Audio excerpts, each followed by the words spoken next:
நதி என்றால் நுரையுண்டு, வாழ்வென்றால் குறையுண்டு.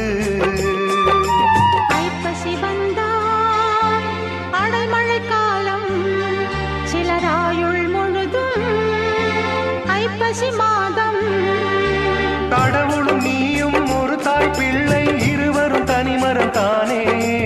அவனுக்கும் உனக்கும் அன்னை இல்லை, அதனால் ஓரினம் தானே.